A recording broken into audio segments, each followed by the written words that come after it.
The great dungeon master Heraclitus is known for saying the only constant in life is change.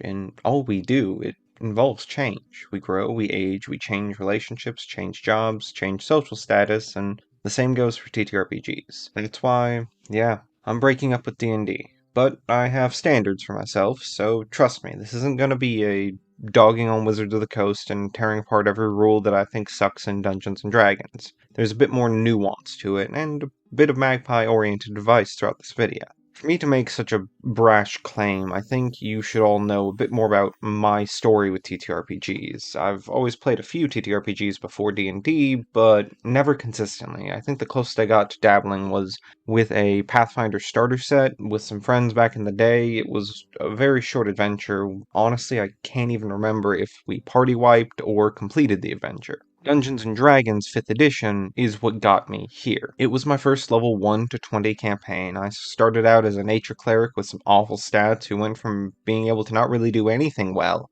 to a showdown with a world-ending threat where we went back to a dark cult he had served for some time and demanded to be made the champion of that god in order to get the power boost to help save the world. It was truly a glorious journey. A period of my life I will never forget. And the rest is history, but fairly routine history. Years of campaigns, drop campaigns, one-shots, bellyaching about D&D, nothing particularly special or unique. Speaking of history, though, I think it's worth it that we do touch on Dungeons & Dragons history. I mean, D&D has always been a cornerstone in TTRPG history. It's the biggest dog on campus, and frankly, its history is marred with troubles. So there's 4th edition's legacy, which was a mess, one far in the past, but it set the scene for the creation of 5th edition. There's in Upside, The Boom, Stranger Things, the unbridled success of Critical Role, the last leg of those three, the wide appeal of Baldur's Gate. Oh, and how could I forget? That one reason we all had to stay inside for a hot minute. That was... Last one's not particularly positive, but it would be dishonest to say that it didn't play a role in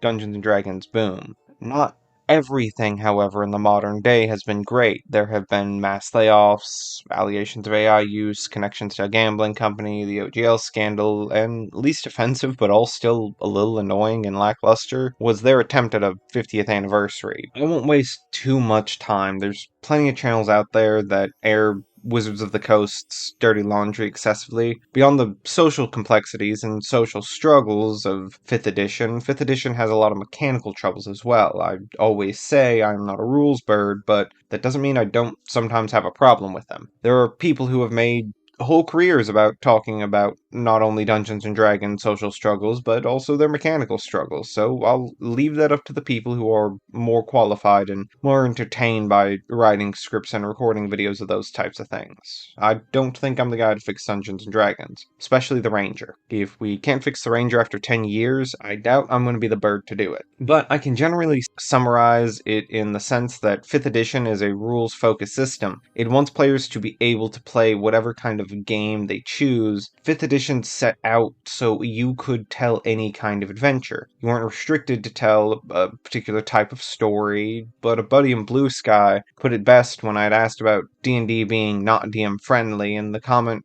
going generally as such. Their lack of anything isn't the flexibility they wished it were. Actual rules may not need to be strictly followed, but damn if having them in the first place isn't an excellent jumping off point. The absence of an obstruction does not imply the presence of a path. But, as one man on the $10 bill once said, if you stand for nothing, then what will you die for? It's something that I have actually touched on Blue Sky a lot, but the DMG itself's poorly constructed. It's not user-friendly. 5th edition wasn't made knowing it was going to have the mass cultural appeal and prominence to be bringing in so many new people to the game, but my counter-argument is that any new game, or any game in general, with ambition of having new players, should in fact bring in tools for any and all players. I know there is the constant appeal to kit bash and transform the rules, but here's the thing. Dungeons and Dragons rules for what? The Dungeons and Dragons? The dungeon crawler bringing 8 characters to the table because 9 of them aren't surviving? In the modern era, we've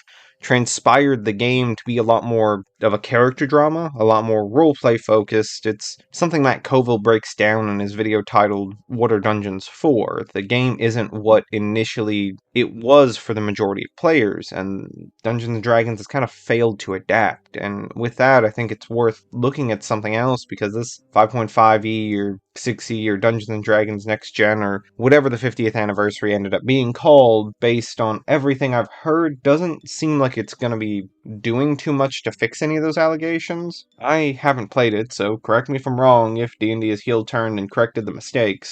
Some people have told me that bastions, in fact, make things a bit worse for the DM, but again, I can't definitively say on my own. A lot of my feelings changed starting around the 5.5e. There's been falling out of love and only continuing to meddle with D&D because it's the system that I knew, and a clean point of order here. You guys will still hear me talk about it, and you will still hear me use the familiar language and all those kinds of things. I have zero interest in supporting Hasbro, or Wizards of the Coast in any way, and I plan on either exploring lesser known TTRPGs to learn, and one day building a few of my own that I've already started working on. I'm not so arrogant to say that D&D is not what I learned, it's what I'm most familiar with, what I'm most comfortable with. It very likely could still inform things for me going forward. I am grateful for my time with Dungeons & Dragons because it's what brought me here. That's why what the Welsh GM said to me the other day really rang true. I don't want the next D&D killer. I just ultimately want D&D to be better. It won't be with Hasbro. They are far too money-oriented and driven. So I'm not looking for this to be something that will happen anytime soon. I'm happy for D&D to wither and die, be buried for a little bit, and then someone raises it as a lich in a few years. If that's Wizards of the Coast as a whole, or Dungeons and Dragons to fall more specific, I just want it to be in more responsible hands. I would love to pick things back up where we left off. However, at the end of the day, whether we're talking about Dungeons and Dragons or any other TTRPG, we should be focused on fun, not dragging out dirty laundry. It doesn't matter if you love Fields of Mystria, Bloodborne, or if you're looking for a Pokemon simulator or an Animal Crossing setup. Whatever you do, make sure your TTRPGs are fun, because if the big lesson here is that things will change, and that change can be good, the next big thing you need to focus on is ensuring that you're having fun, because if you're not, you're fundamentally doing something wrong. Hobbies and games should in general be fun or cathartic in some fashion. But why do we need to change things? There's a general consensus that change is the only constant in life, as I've said before, but with that, you need to understand that you only get better if you change.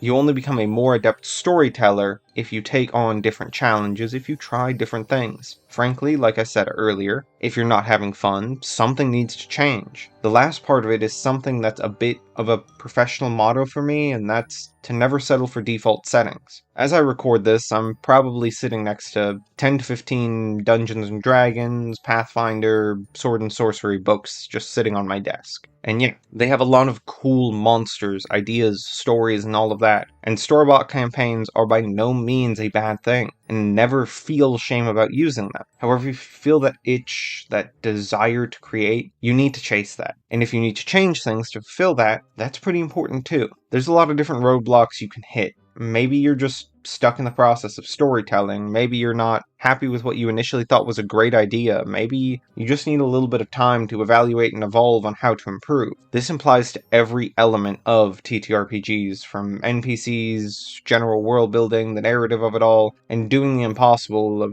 wrapping all of these elements together in a nice, clean campaign. With that, I'd kind of like to break this down into, I think, a few different overarching points that I want to touch on. First and foremost, a good reason to change, and a good reason to not feel tied down to Dungeons and Dragons is, why not make your systems a bit more agnostic? In particular, within your world building, make your worlds your own. There's, again, no problem with store-bought or store-inspired. I've found that pushing yourself for creatively unique decisions inspires the most. Some of the best thoughts I've absolutely loved is Crazy K's take on giants and how they've informed the whole world that he's been working on, or even the Ugly Goblin's omens have truly inspired me to relook at my Hellborn and Celestial canon and how I can tie them together. The working title is Covenants, and I'll lean more on the idea of virtue names and personal oaths and ideals, but that's a conversation for another day. Patch things together,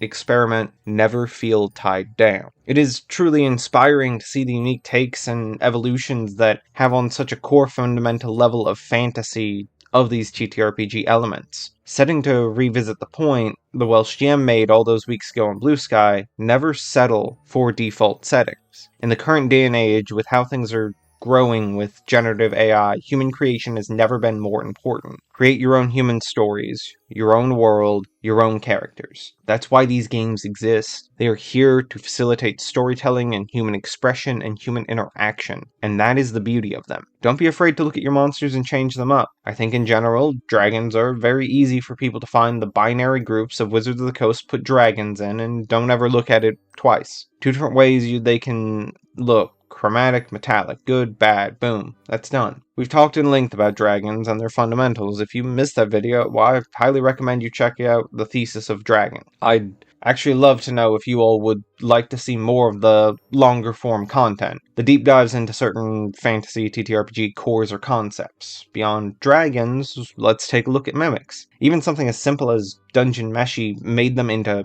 hermit crab-like creatures that truly inspire alternate forms to mimics, evolutions of mimics. We've made our own. And when you think about the recent ecology obsession of mine, why not pull away and really determine what these monsters can do to naturally fit and develop and evolve in your world? As far as being system agnostic, look at your races. I've redone elves, but I've still got a long way to go. Again, look at the Omen. I know Ugly Goblin has redone his dwarves, and Pointy Hat has various unique creations and races, but tell me, what race do you have that has been uniquely inspired, uniquely designed, and transformed for you to not want to settle for default settings? Now, I think the next part's going to be maybe a bit more challenging, because it comes down to an element that not all of us are particularly eager to deal with, and that's when you need to walk away in real life. This one's hard. Actually, probably the hardest one of any of these I'm gonna discuss today, since I'm talking about D&D as a person and not just as a bird. I'll confide something in you all. I've walked away from a group, that first group, that level 1 to 20 group. Yeah, a few campaigns down the road, a few years of time, and I had to step away. The biggest thing is you can always play more D&D, and the saying goes around the community that no D&D is better than bad D&D, because if your mental health ain't straight, don't push it. That was always a part of what I had to do and why I had to walk away. It's important to know when things need to end, that it doesn't have to come at a system level. It doesn't have to come at a world building level. It comes at a personal level too. Sometimes playgroups don't match up. Sometimes people go through things and then they're not the same person. Sometimes you gotta watch out for when things start to get a lot less fun to be around. You have to watch out for yourself, because if you're pouring time and effort and emotion into something and that isn't being returned, you've just not found the right group. Full transparency. To this day, I've struggled to find a group that sticks together and doesn't eventually fall apart to the scheduling demons. But let's talk about the next stretch of where things can end, and that's in your stories and plots. Yes, the catalyst of this video, I have spoken about it numerous times in other videos. A huge TTRPG storytelling tip from the Magpie collection. Let's talk about the end of the world. Now, don't get too ahead of yourselves, but I'm strictly talking about it in a sense when you might have stagnant world building. Let's even reference back to the Ugly Goblin. His story of restarting and reworking his races in a new world because at the end of his campaign, his party ended the world. Maybe for good reasons? If he sees this video and wants to correct me if I'm wrong, more power to him. But the end of the world can bring in just numerous different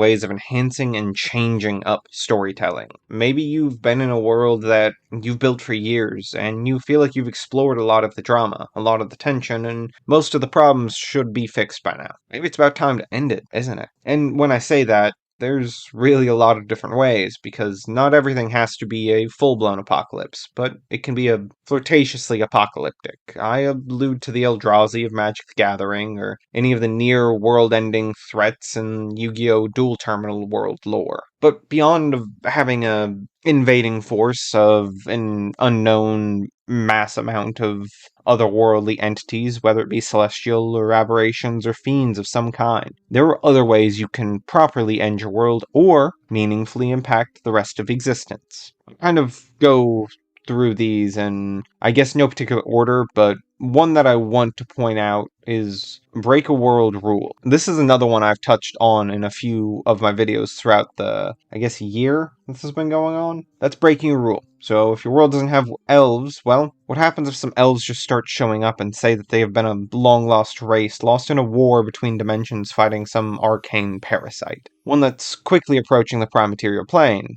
What if gods can't die, and yet the corpse of a god falls down from the heavens and lands in front of the kingdom of wherever your party is? And now everyone has to deal with the implications of faith, science, and everything else surrounding it, and what all that means for them. Beyond the breaking of a rule, something else you can look at into is manipulating time in one direction or another. If you have a particularly futuristic or techno-fantasy kind of world, maybe go back and explore what the origin points of the world were. Or if you're very minimalistic fantasy and small-time magic, maybe you take a leap forward. And for that, I just want to allude to the Bearded Halfling's printing press video to show how even just one piece of technology can drastically change everything. Magic makes many things possible, so what happens when magic becomes abundantly accessible? This is a conversation point that will come up numerous videos going forward, because the accessibility of magic should inform and change a great deal about a world. Look at our own world and see how electricity started changing everything. Beyond the adaptation of technology, it is worth acknowledging that nature always finds a way of staying number one. Yes, in my world, there are Gigantes, which, for those who haven't watched any of my other videos, shame on you. I hope you look forward to some of the other videos of mine after this. But I digress. Gigantes are kaiju of my world. They are primordial forces that, for the most part, beyond any reasonable control, and they're great equalizers in a lot of cases, even to the gods themselves. If you don't want to go with the giant monster route, I can't blame you. However, I still have to challenge you with two things that can happen in any world. Firstly, great disease. Yes, I alluded to earlier in this video that sometimes illness can even cripple the modern world, and your fantasy worlds, if they are lower magic, could easily have something akin to the Black Death just sweep right through, taking out masses of individuals, races, or even monster species. And that goes back to how that would impact the ecology and sustainability of the world. Everything is a balancing act of energy, after all. The world has to pick up the pieces with such power vacuums and essentially even experience social elements of whalefall going through the creation races. Think about how one natural disaster, abnormally potent, can cause rampant destruction. Perhaps an earthquake or hurricane, something that truly uproots the world. Something on a scale that is almost had to have been a divine act. It almost had to have been something of a higher power. Perhaps it's the byproducts of those meddling wizards trying to control forces they have no right to. There's constant availability to just fundamentally change and then impact your world in a way that keeps it from just feeling stagnant. It allows you to explore and learn. I cannot tell you guys enough how interesting you get once you know what your world's secret sauce is. What really you can start digging into and learning to educate yourself to make it more informed, more believable, and more lively. It's been happening a lot with my recent obsession with ecology and just learning more about animals, their relationships, their effects on the environment, and even finally deciding to sit down and watch Dungeon Meshi and see their approach on very similar topics. It's just caused a little fervor of creativity that I hope you guys will stick around and continue to watch me hyperfixate on. If you'd like, go ahead and hit that subscribe button. The like button goes leagues and leagues to help me out, or leave a comment talking about the kind of stuff you do want me to talk about. If it's more ecology, if it's remaking unique races, anything and everything's on the table. You guys just gotta let me know.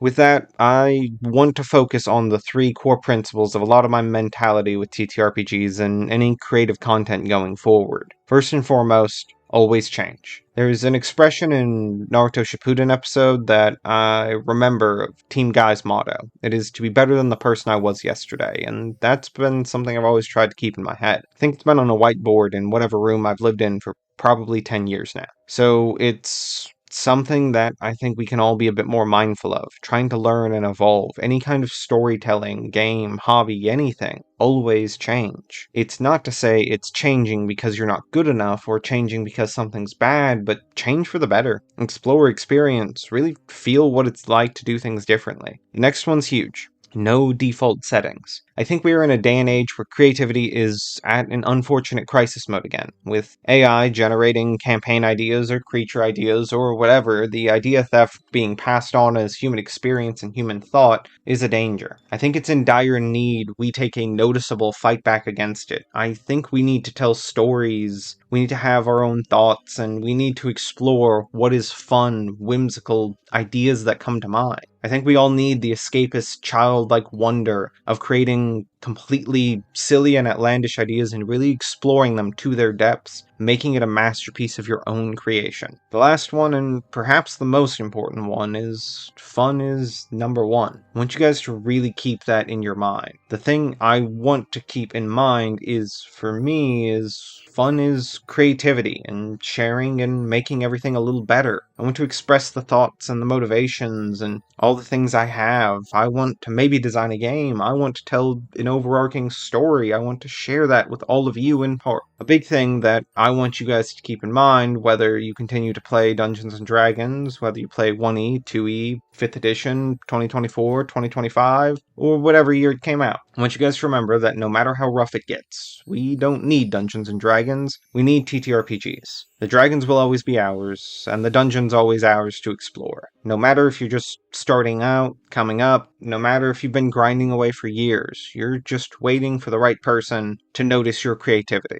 Keep creating. Even if it means something must end, keep going, because our thoughts, our experiences, our lived stories, that's what's important. And that's kind of what I want you guys to take out of this video. I'm not ending my relationship with Dungeons and Dragons because I think I'm too good for it. No, I'm ending my relationship with D&D because I think I want to push myself to be better. I want to push myself to back up my words with action. If I believe there's something more fun to me, if I believe there's something that's more worthwhile to me, that's what I should be chasing. For those astute, or for those who have been around long enough, this video is my 1-year anniversary to starting this journey. I can safely say I had grandiose and ego-filled ambitions of being much farther along than where I currently am, but I'm grateful for where I'm at, because there was a part of my mind that wasn't certain anyone would ever want to listen to what I'd go on and ramble on about, so words don't express that no matter if this is the first video or if you've watched all the videos, thank you for watching. It means the world as I continue to challenge myself to move forward and share more parts of my world, more game design, more critical thought on magic systems and everything else. But